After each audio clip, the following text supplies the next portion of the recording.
the samurai's secret to mind control, the path to unshakable presence, the paradox of the sword. The year is 1615.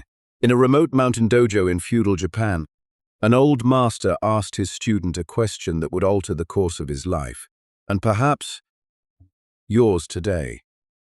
"Takeshi," the master asked, "if you face 10 enemies with your sword, how many can you kill?" The young samurai, confident and technically flawless, answered without hesitation, "All 10. "Master," the old master shook his head slowly. "Wrong, you will kill none.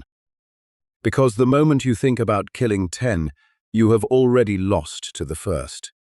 This was the paradox every samurai had to solve.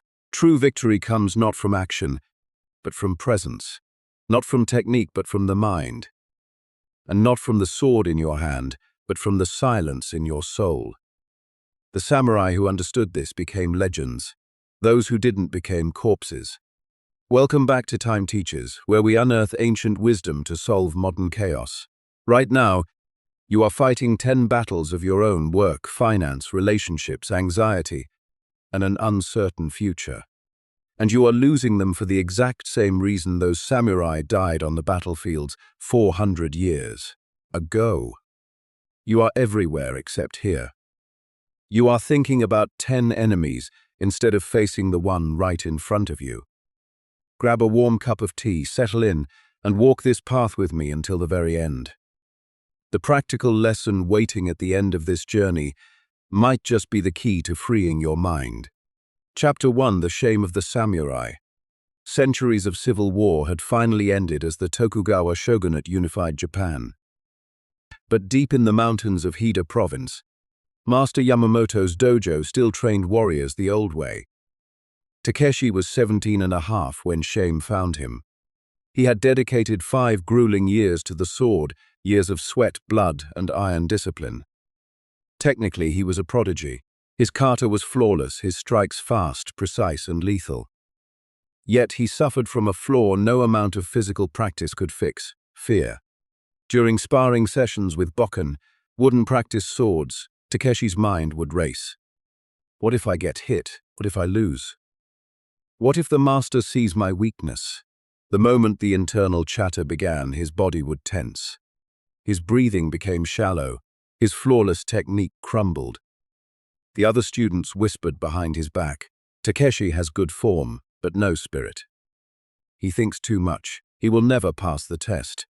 The test was the final examination separating a student from a true samurai, a real duel, with real steel against the master. It was not to the death, but to the exact moment where death becomes inevitable. Most students took it at 18. Takeshi was running out of time, and his master hadn't mentioned it once. One evening, after training, Takeshi approached Yamamoto-sensei.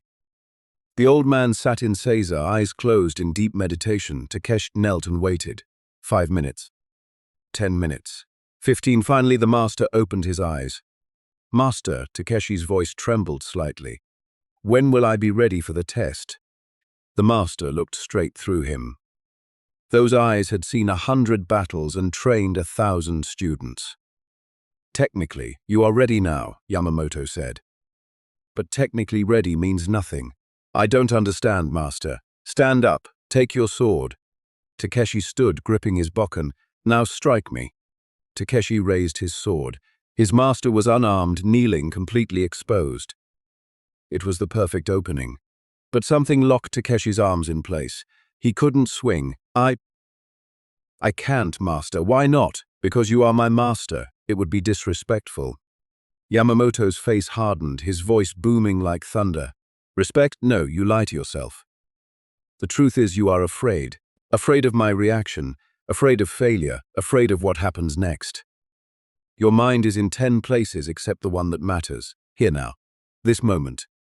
The words hit Takeshi like physical blows. "Until you learn to be present, you will never be a samurai. You will just be a corpse with good technique. Go meditate on this." That night, Takeshi couldn't sleep. The moonlight through his window illuminated his failure. 5 years of pain and discipline, failing not because of his body, but because of his mind. He was always one step away from reality, living in the future, drowning in outcomes. As dawn broke, he made a decision. He would find the answer, whatever it took. Chapter 2, Shoshin the Beginner's Mind. The next morning, Yamamoto-sensei announced, "Today, no sword practice. Today we clean." The students groaned internally, but showed nothing. For the entire day, they washed the floors, swept the courtyard, and cleaned the shrine. To Takeshi, it felt like mindless, pointless work.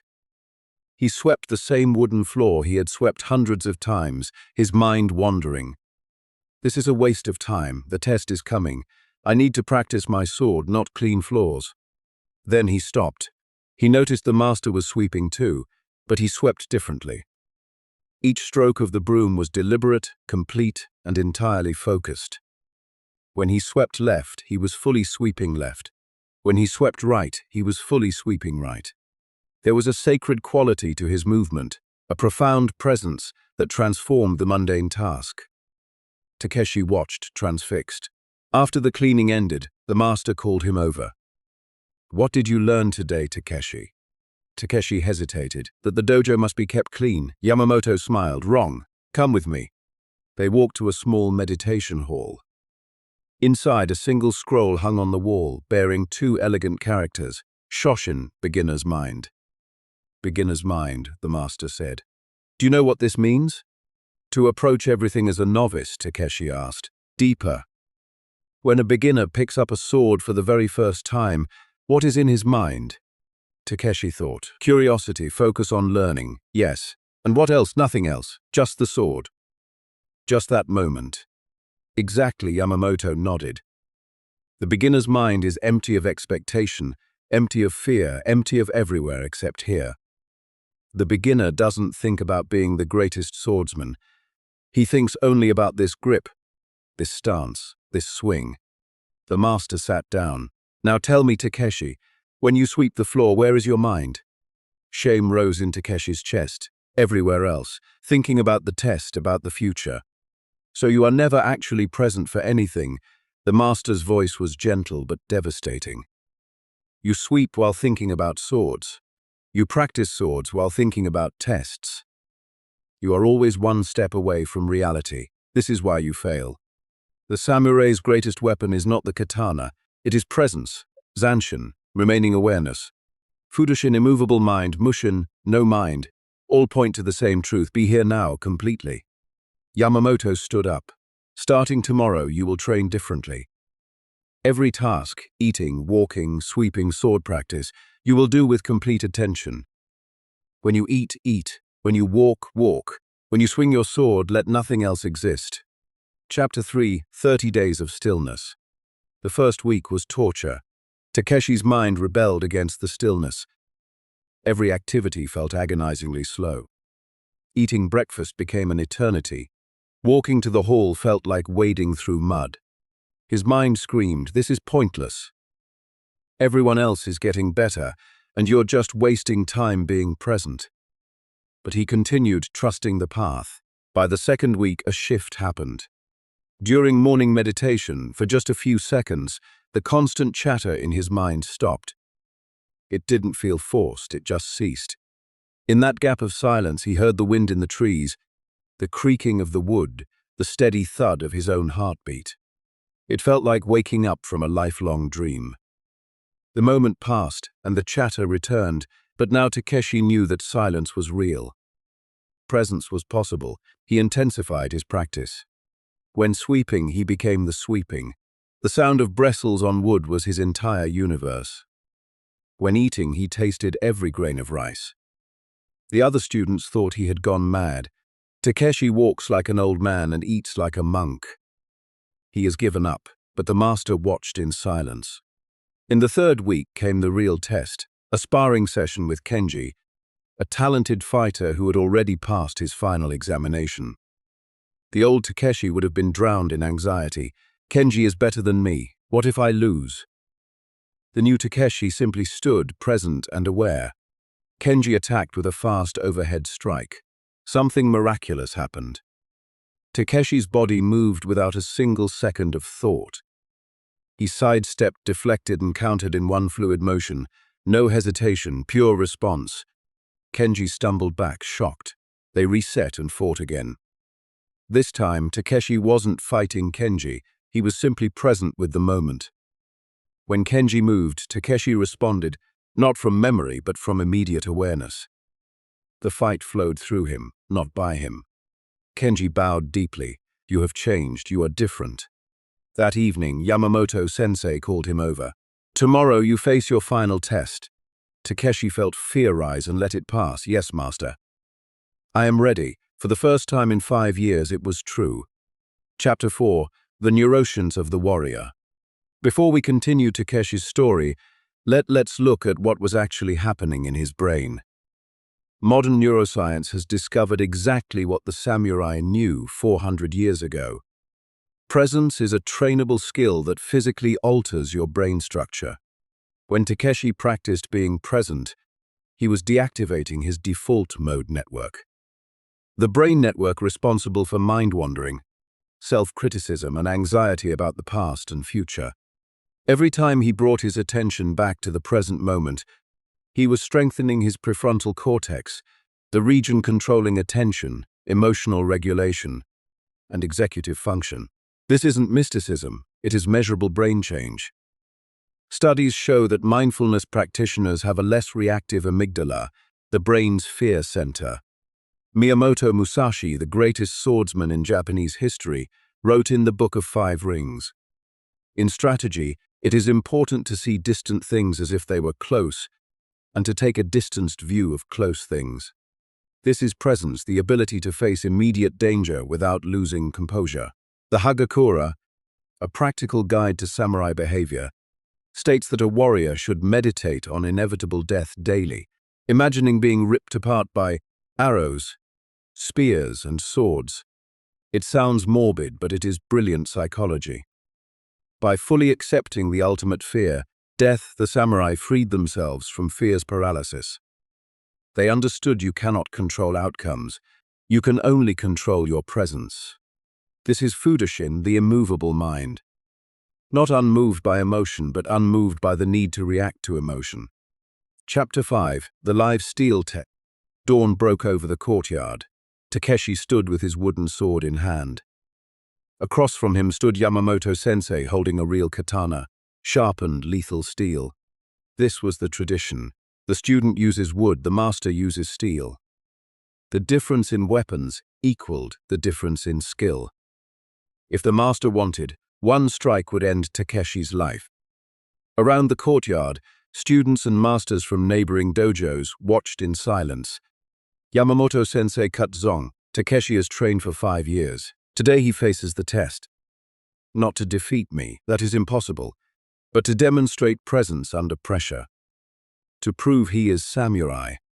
The old master settled into a fighting stance. The katana gleamed in the sun. Takeshi's heart pounded, but he took a deep breath, felt his feet on the ground, and cleared his mind here. Only this. The master moved. A lightning-fast testing strike aimed at Takeshi's shoulder. Takeshi's body responded without thought. He sidestepped, the steel blade whispering past his ear. He countered with his bokken, not trying to force a win, but simply responding to the opening. The master deflected and reset. They circled. Another attack came, faster this time, a high strike followed by a low sweep. Takeshi flowed, his body moving before his conscious mind could interfere. Block, dodge, counter. The katana never touched him. Whispers rippled through the watching masters. Most students spent this test defending desperately, terrified. Takeshi was adapting, completely present. The master increased the intensity to true combat speed, the speed that kills. And right then, Takeshi stopped trying to win. He stopped trying to impress anyone. He simply was. The fight became a dance. The master would strike, and Takeshi would respond from immediate awareness. Zanshin meaning awareness. Even after blocking, he stayed alert, ready for the next microsecond. 3 minutes passed, an eternity in combat. Then the master did something unexpected. He left a clear, obvious gap in his defense. Most students would have rushed in, desperate to land a blow. Takeshi saw it, recognized it, and stood still. Presence revealed the truth. It was a trap, an invitation to overcommit. He waited. Understanding passed between them. Yamamoto-sensei lowered his katana, stepped back, and bowed deeply. Enough, you have passed. Silence hung in the air, followed by applause. Later, in private, the master said, Takeshi, 5 years ago you came here wanting to be the best swordsman. Today you became present. The sword is just a tool. Presence is the weapon. When you didn't take that opening, you showed true wisdom. The young warrior tries to win every exchange. The true master knows some victories are defeats in disguise. Takeshi listened, but something else was stirring inside him. Master, I have passed. But I feel like this is just the beginning. Yamamoto smiled, yes. This is the first transformation, from student to samurai. The second transformation is from samurai to master. For that you must leave this dojo. Go to the temple on Mount Koya. Train with the monks in pure presence in Zen. The next level of mastery isn't about fighting better. It's about transcending the need to fight at all. Chapter 6: The Silence of Mount Koya. Mount Koya, a sacred mountain home to one of Japan's oldest Zen monasteries. Takeshi arrived with his swords and his warrior's pride. The head monk, Master Iku, looked at him with eyes that had seen 60 years of meditation. Leave your swords at the gate, you won't need them here. But master, I am samurai. Here, you are a beginner, here you learn to sit. And so began the hardest year of Takeshi's life. No sword practice, no combat. Just zazen sitting meditation, hours upon hours of watching the mind. The first month was psychological warfare. His legs cramped, his back ached, and his mind screamed, this is pointless. You are a samurai, you should be training, not sitting like a statue. Master Iku would walk between the meditating students carrying a wooden stick. When he saw someone's mind wander, visible through a slumped posture or uneven breathing, he would strike their shoulder. Not hard, just enough to snap their attention back. Takeshi got struck a lot, but he persisted. In the second month came a breakthrough. During a walking meditation session, walking slowly in a circle, 1 step per breath, something clicked. Takeshi realized presence isn't about stopping thoughts, it's about not letting them control you. Thoughts would always come. The question was, do you chase them? Or do you let them pass like clouds? He began watching his thoughts without engaging. Oh, there's anxiety about my future. Interesting, it's just a thought. He returned to his breath. The thoughts lost their power. By month 6, the monastery routine was his world. Wake at 4 a.m., meditation, silent meals, manual labor like chopping wood and hauling water. Every activity was practiced in presence. When chopping wood, be completely with the axe and the wood. When eating, taste every grain of rice. Takeshi discovered layers of presence he had never imagined. Surface focus, then the silence between thoughts, and finally, the unchanging awareness beneath everything, what Zen masters call the original mind. Chapter 7: The Unarmed Confrontation. In the 7th month, Master Iku called Takeshi to his quarters. You have learned to be present in stillness. Now you must learn presence in chaos. He handed Takeshi a letter. There is a village 3 days from here. Bandits are terrorizing them. Go alone, handle the situation, and return. Takeshi felt old patterns activate, the samurai mind wanting to prove its skill. But underneath, his awareness noted it. The ego wants to show off. Interesting. He bowed. Yes, master. As he turned to leave, Master Iku added, remember Takeshi. The goal is not to defeat bandits. The goal is to maintain presence no matter what happens. Takeshi walked for 3 days, each step a meditation. He arrived at sunset. The village lived in terror of 5 ronin, masterless samurai led by a man named Katsuru, a former honorable warrior who had turned to banditry after his lord was killed. That night, Takeshi sat in meditation. He was one unarmed man facing 5 trained killers. The old Takeshi would have been terrified, plotting strategies. The new Takeshi simply sat with whatever arose, Fear came and he acknowledged it. Fear is present. That is natural. But he didn't let it drive him. He anchored himself in the present moment. The outcome didn't matter, only now mattered. At dawn the bandits rode in, 5 rough, dangerous men. They laughed when they saw Takeshi standing in the road, unarmed. The village hired a boy monk as a bodyguard. "Go home before you get hurt," Katsuru mocked. Takeshi stood in perfect presence, grounded, aware, still. Katsuru stopped laughing. Something in Takeshi's absolute stillness made him deeply uneasy. "You are different," Katsuru said, narrowing his eyes. "Who trained you?" "Yamamoto-sensei and Master Iku," Takeshi replied calmly. Katsuru flinched slightly, recognizing the legendary names. "So you think you can stop us?" Takeshi smiled gently. "I'm not here to stop you. I'm here to speak with you, as one samurai to another." The bandits shifted uncomfortably. Where was the threat, the bravado? "Katsuru-san," Takeshi said, his voice steady and present. "You were once a respected warrior. You served with honor. What happened to bring you to this?" A flash of pain crossed the bandit leader's eyes. "My lord was killed, my honor died with him. This is all that's left." "No," Takeshi said, taking a step closer, completely undefended. "Your honor isn't gone. It's just sleeping beneath the pain and anger. The Bushido Code demands you serve a lord. But what if there is a higher lord than any daimyo? What if you could serve something that can never be killed, never be taken away?" "And what is that?" Katsuru asked, his hand resting on his hilt. "Presence, awareness. The part of you that remains when everything else is stripped away. You can lose your lord, your lands, your life, but you cannot lose your true nature." Silence hung in the morning air. One of the other bandits sneered, "Katsuru, why are we listening to this garbage?" "Let me cut him down." He drew his sword and rushed forward. Takeshi did not move. He stood completely still, completely present. No fear, no aggression, no resistance. The bandit's sword stopped exactly 1 inch from Takeshi's throat. The man's arms shook, but he couldn't drop the blade. Facing someone with absolute non-resistance and zero fear completely paralyzed the momentum of his violence. The bandit stumbled back, deeply confused. Katsuru watched this, and the hatred in his own heart broke. He dropped his sword, fell to his knees, and bowed his head. "Forgive me. I forgot. I forgot what it means to be samurai." Katsuru stood up and turned to his men. "We are leaving. And we won't return." He looked at Takeshi.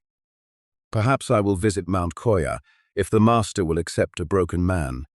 Takeshi bowed. "There are no broken men, only men who have temporarily forgotten their wholeness." Chapter 8: The Shadow and the Substance. Takeshi returned to Mount Koya. Master Iku listened to the story, nodding slowly. "And what did you learn, Takeshi?" Takeshi paused, the realization settling deep within him.